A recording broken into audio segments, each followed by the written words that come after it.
Voilà, Alioune Tine. Je suis le fondateur de Africa Jom Center.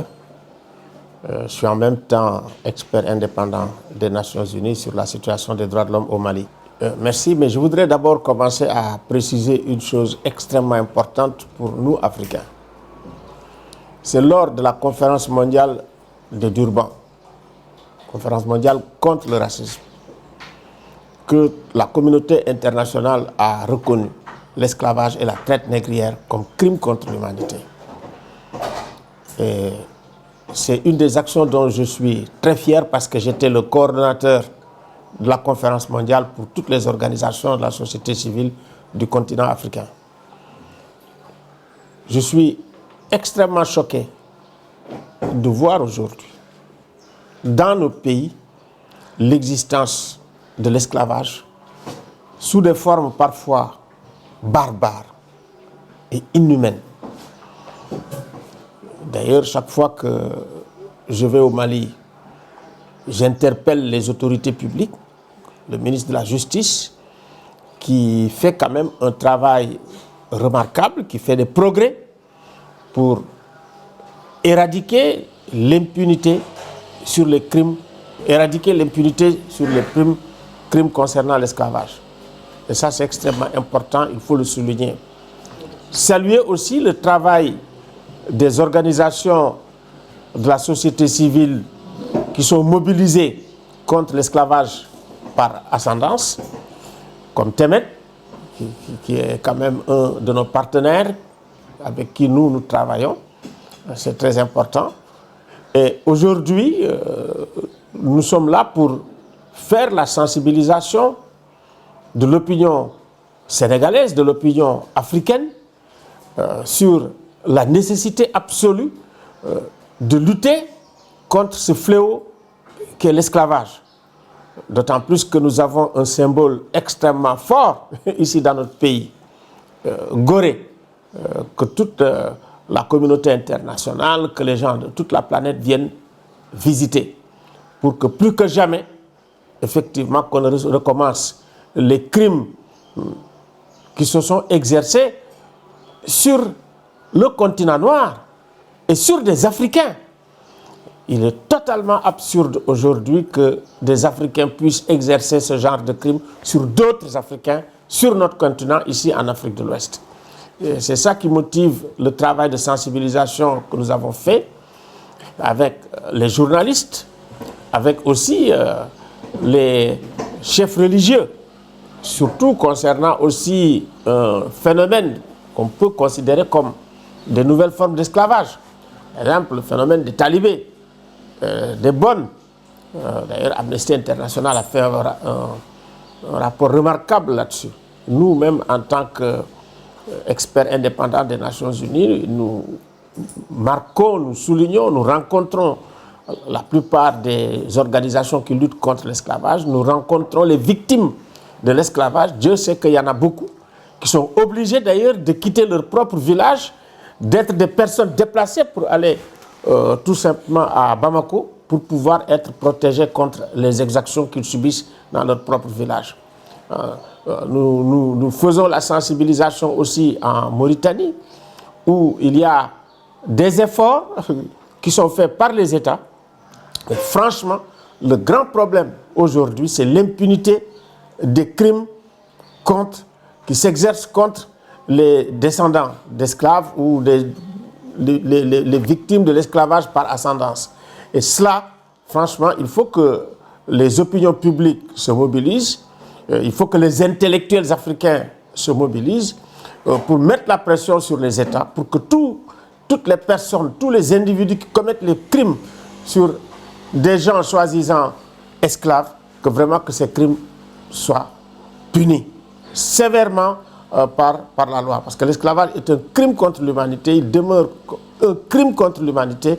Et il faut que dans toutes les législations, dans les codes pénaux, qu'en Afrique, on considère l'esclavage comme crime contre l'humanité. C'est vrai, c'est-à-dire que quand vous regardez ce qu'on appelle le problème des bonnes, où il n'y a aucune réglementation, où les gens sont obligés, des femmes sont obligées de travailler tous les jours. et de travailler sur tous les domaines. Ça veut dire vous faites la lessive, vous nettoyez, et vous faites à manger. Et souvent même, on ne vous donne pas à manger correctement. Je pense que bon à tout faire, on le sait. Et souvent même qui sont l'objet également aussi, il faut le dire, hein, de violences sexuelles. Il y a aussi le phénomène des talibés. Beaucoup d'enfants dont on exploite le travail, qui mendient, on ne prend même pas la peine de les éduquer, de les amener à l'école coranique. Et puis, le fruit de leur mendicité est donné effectivement à un maître coranique. Il y a beaucoup de maîtres coraniques, il faut bien le dire, qui sont ici au Sénégal, qui travaillent beaucoup, qui forment bien. Et effectivement, nous avons vu même effectivement des gens qui ont eu des diplômes dans les récitals coraniques organisés. Mais ceux dont on parle souvent, quand on les regarde, c'est des gens qui viennent des pays de la sous-région. Et je pense que ces formes-là ne doivent pas cacher le travail de maîtres coraniques qui sont absolument irréprochables sur le plan moral et qui forment bien les enfants dans le domaine du Coran. Je pense que ce distinguo doit être fait de façon très forte aussi.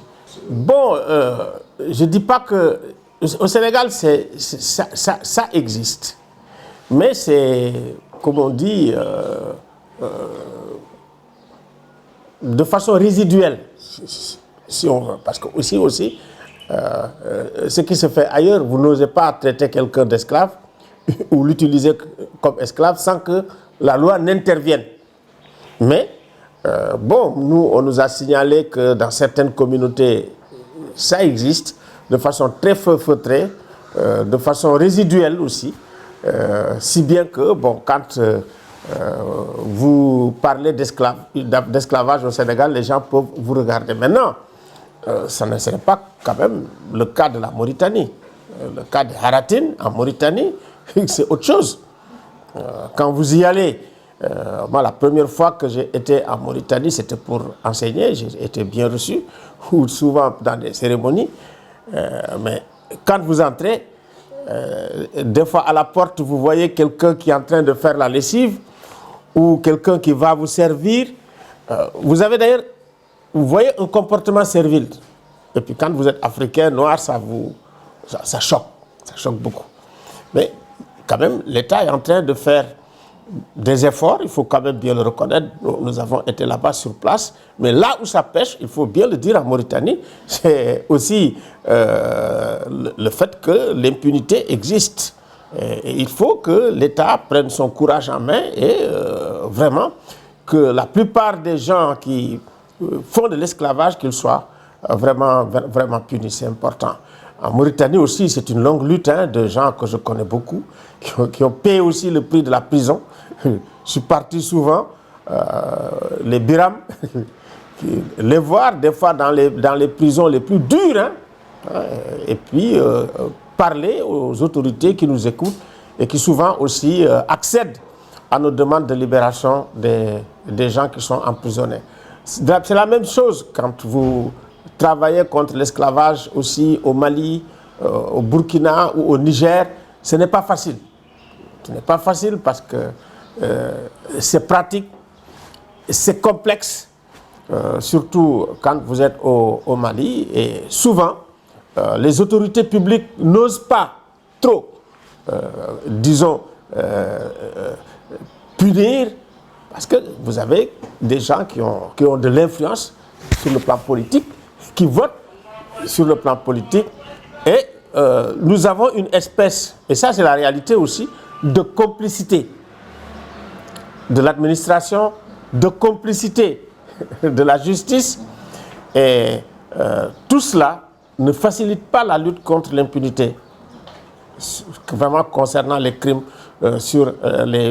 concernant les victimes d'esclavage. Je pense que ça c'est extrêmement important, de sensibiliser l'administration, nous le faisons, sensibiliser les gouvernements, nous le faisons, mais surtout sensibiliser l'opinion publique dégager une opinion publique anti-esclavagiste au nom de ce que nos ancêtres même ont vécu ici sur le continent africain. C'est un combat africain. Ça veut dire que quand vous prenez un esclave, vous dites que c'est un esclave.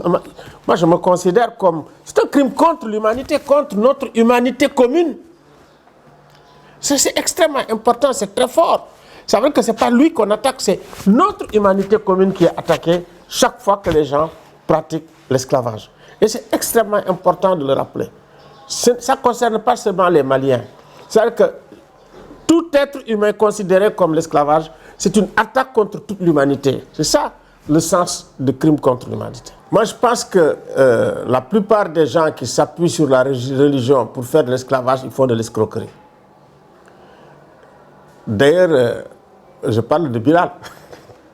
Bilal fait partie des compagnons du prophète que nous devons promouvoir, nous les Africains. Même nous les Africains, nous pèserons Bilal. Appelle le Bilal pour qu'il dépaisse le mouton, pour qu'il tue le mouton. Où est Bilal? Celui le muezzin. Non, Bilal, c'est une des personnalités fondamentales dans la conquête de l'islam. C'est quelqu'un qui a enduré pour l'islam et qui est respecté par le prophète et l'ensemble de ses compagnons. Vous savez, la personne de Bilal, c'est ça. Et puis le meilleur d'entre nous, comme dit le prophète, c'est pas quand même, c'est celui qui pratique. C'est celui qui croit. Et c'est celui qui fait de bonnes choses. D'ailleurs, vous savez, l'islam est assez égalitaire. Maintenant, il y a des interprétations que les gens ont données, et puis ça, qui n'ont absolument rien à voir avec l'islam, de mon point de vue. Bon, mais il faut dire aussi qu'il y a des religions, il faut quand même le reconnaître, hein, et des communautés qui ont pratiqué l'esclavage, hein, toutes les communautés blanches, hein, que ça soit... souvent, on a des scrupules à parler de l'esclavage, par exemple, dans les pays arabes. Ça existe. Des fois même de façon pire que ce que nous vivons dans les pays occidentaux, quand même, où il y a les textes, il y a d'autres choses. Donc, toutes ces questions-là, la péjoration du nègre à partir de l'esclavage, mais nous le vivons jusqu'à maintenant. Et donc, chaque fois que nous combattons l'esclavage, en fait, nous combattons également ce sort-là de façon globale. Donc, c'est important, vraiment, aujourd'hui, qu'on se mobilise tous, quel que soit le continent, quel que soit vraiment notre, comme on dit, statut social, de lutter contre l'esclavage en Afrique. Ça, c'est extrêmement important. Écoutez, nous, c'est une occasion aussi de remercier Trust Africa. Je pense que nous avons eu l'initiative d'abord de Trust Africa, de Voice, de Sahel Foundation, de Temet, qui sont des gens sur moi, j'ai travaillé avec Temet avant même l'existence du projet, de par notre engagement en matière de droits humains. Et vraiment, je trouve cette collaboration extrêmement utile, extrêmement fructueuse, et ça nous permettra, si nous continuons à travailler ensemble, vraiment à contribuer à éradiquer l'esclavage sur le continent africain. Et c'est ça notre but. C'est difficile, mais je pense que si tous les Africains sont conscients vraiment de la nécessité absolue de soigner cette plaie, qui est à la fois une plaie sociale, une plaie en matière de droits humains, quel que soit le bout par lequel on le prend, pour vraiment avoir une Afrique où la personne humaine est une personne quand même qui conquiert toute sa dignité. La dignité de la personne humaine, c'est quelque chose de fondamental. Et l'esclavage, c'est la négation même de la dignité de l'homme. Je parle de forme contemporaine. Vous savez, même le travail au noir, vous n'avez pas de papier. On peut vous utiliser comme vous voulez. Et puis vous renvoyer quand on veut. Et vous êtes obligé même de vous soumettre, d'avoir une certaine attitude pour ne pas être chassé. C'est-à-dire que le monde est construit de telle manière aujourd'hui qu'on crée des vulnérabilités chez des gens qui sont obligés d'accepter l'inacceptable.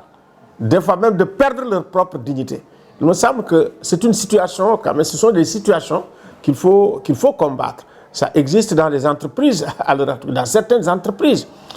Par exemple, la plupart des travailleurs migrants qui n'ont pas de papier, des sans-papiers, on les appelle des sans-papiers.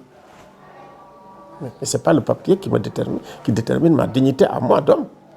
Et il me semble que même c'est extrêmement péjoratif de désigner des hommes par le terme de sans-papiers. C'est grave. Ça veut dire que c'est le système qui organise la marginalité de certains, la vulnérabilité de certains. Et ce système aussi, il faut effectivement que nous puissions les désigner, les déconstruire, les combattre. Mais c'est vrai, parce que la Covid confine tout le monde. Et il est évident que quand vous n'avez pas la possibilité de bouger, surtout avec certaines mesures qui sont prises, les couvre-feux, ça contribue à violer les droits fondamentaux de l'homme. Vous savez même que les gouvernements ont profité de la Covid pour violer les droits fondamentaux, les libertés d'expression. Des fois même, on a réprimé. Donc, a fortiori maintenant pour des gens qui, même dans des périodes tout à fait normales, perdent souvent leurs droits les plus élémentaires.